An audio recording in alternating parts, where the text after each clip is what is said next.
नमस्कार, जय माता दी। जो आज की हमारी क्लास है वो धार्मिक क्लास है। धार्मिक क्लास इसलिए आज हम ये बताना चाहते हैं कि जो नौ दुर्गा पूजा होता है या नवरात्रि पूजा होता है क्यों मनाया जाता है। बहुत अच्छी कहानी है, इसको लेकर चलेंगे आज। देखिए, साल में 2 बार नवरात्रि मनाया जाता है। और क्यों मनाया जाता है, महिषासुर कौन था और महिषासुर कौन था, उसको किसने मारा। और दूसरी बात, जो माता की मूर्ति बनाई जाती है तो माना जाता है कि माता की मूर्ति बनाने के लिए जो कुछ मिट्टी लाई जाती है वो वैश्या के घर से लाई जाती है। और क्यों लाई जाती है, तो ये सारे सवालों का आज हम क्लियर करने वाले हैं। तो आप तैयार हो जाए सुनने के लिए, और बहुत अच्छी कहानी है। देखिए, जय माता दी समस्त देशवासियों को। भारत देश में नवरात्रि पूजन आदि और अनाज से माना जाता है। नवरात्रि पूजन, देखिए, 9 सप्त दुर्गा संहिता में बताया गया है, शास्त्रता में बताया गया है कि माता दुर्गा ने महिषासुर का वध किया, इसलिए मनाया जाता है नवरात्रि।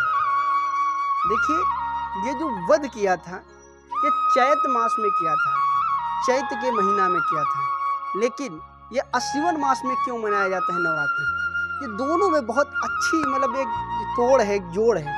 जैसे कि आप देखे होंगे कि महात्मा बुद्ध जी का माना जाता है कि जब ज्ञान मिला तो वो पूर्णिमा के दिन, उनका देहावसान हुआ पूर्णिमा के दिन। इसी तरीके से एक राम जी की बहुत अच्छी कथा जुड़ी हुई है कि जब उनका जन्म हुआ तो रामनवमी में, नवमी के दिन, उसके बाद जब रावण को मारा 10वें दिन, तो वो भी बहुत कहानी आपस में जुड़ती हुई चलती हैं।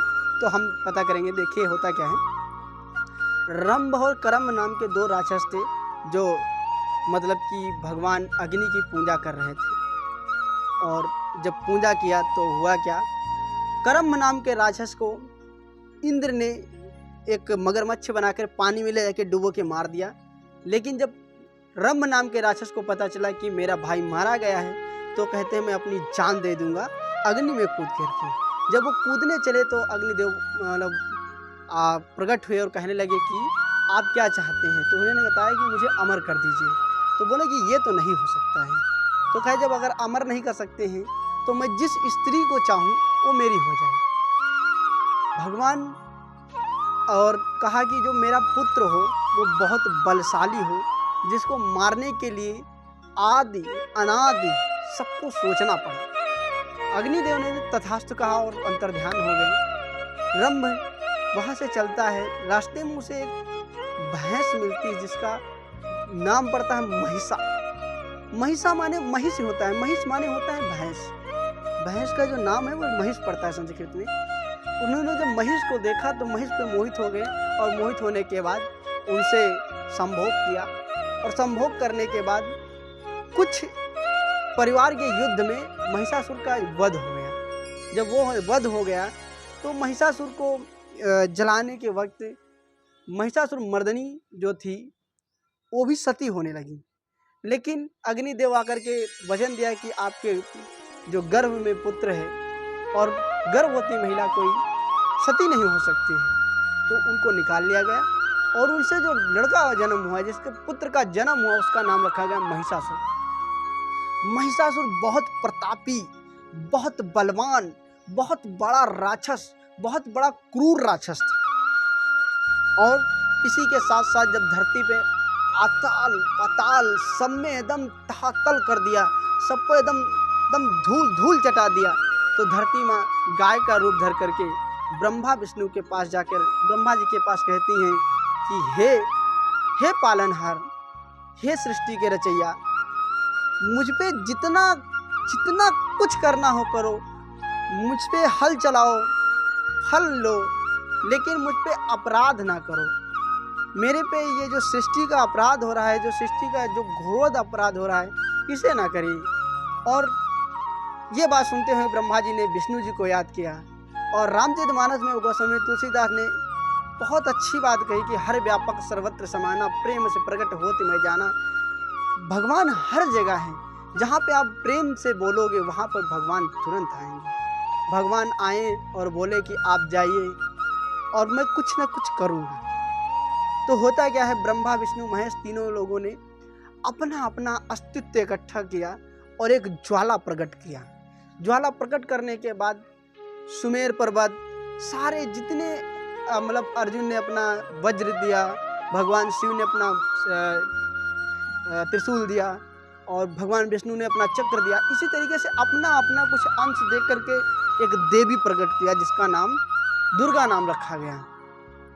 दुर्गा माँ आती है और महिषासुर मर्दनी का मर्दन कर देती हैं, मतलब वध कर देती हैं। उसी दिन से माता का नाम महिषासुर मर्दनी पड़ गया। तो ये मनाया जाता है जो चैत्र राम नवमी है। लेकिन अश्विन माह में जो ये मनाया जाता है, क्यों मनाया जाता है, इसकी भी एक बहुत अच्छी कहानी है। रावण को मारने के लिए भगवान राम जब लंका गए तो देखिए होता क्या है, आपको कुछ भी काम करने चलिए, जब करिए तब करिए, ध्यान करिए, कर्म करिए, तब आपको फल अवश्य ही मिलेगा। तो भगवान ने माता दुर्गा की पूजा किया और रोज एक फूल चढ़ाते थे, रोज एक कमल का फूल चढ़ाते थे। तो कहने का अर्थ ये है, एक दिन क्या हुआ, एक कमल का फूल खो गया और जब कमल का फूल खो गया तो भगवान राम के समझ में आया कि आज तो कमल का फूल है। और आपको मैं ध्यान दिला दूं, ये जो हमारी आंखें हैं इनको फूल भी कहा जाता है, कमल फूल कहा जाता है। और माता भी कहा करती थी कि तुम्हारी आंखें एकदम कमल की तरह हैं। तो भगवान राम ने तीर की नोक पे अपनी आंख निकालना चाहा, माता प्रकट हुई और कहती है कि जाओ तुम्हारी विजय हो। सोचिए कि विश्व के कर्ता धर्ता भगवान विष्णु को माता आशीर्वाद दे रही है कि जाइए आपकी विजय हो, और दशकंधर को मार देती है। तो माता ने जिस देवी की पूजा किया वो अश्विन माह में किया और माता ने जिस महिषासुर को मारा वो चैत्र माह में किया। तो ये दो कहानियों का जोड़ था आपस में। अब हम ये समझेंगे कि जो मूर्ति बनाई जाती है उसमें कुछ मिट्टी वैश्या के घर से क्यों आती है। किंवदंती कहानी है और किंवदंती क्या आज भी उसे रोज लोग मतलब फॉलो करते हैं, जुड़ते हैं, उसी बात से उसको मानते हैं कि एक समय एक वैश्या थी। वो वैश्या ने भगवान की बहुत पूजा किया, आस्था किया, माता दुर्गा की पूजा किया और लोग उससे नफरत करते थे।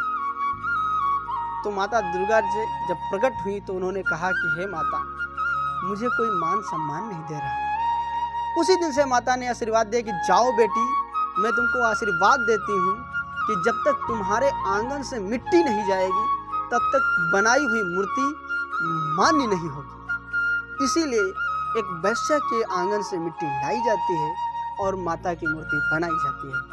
तो आज की कहानी यहीं तक। आप बताइएगा कि ये कहानी आपको कैसी लगी। धन्यवाद।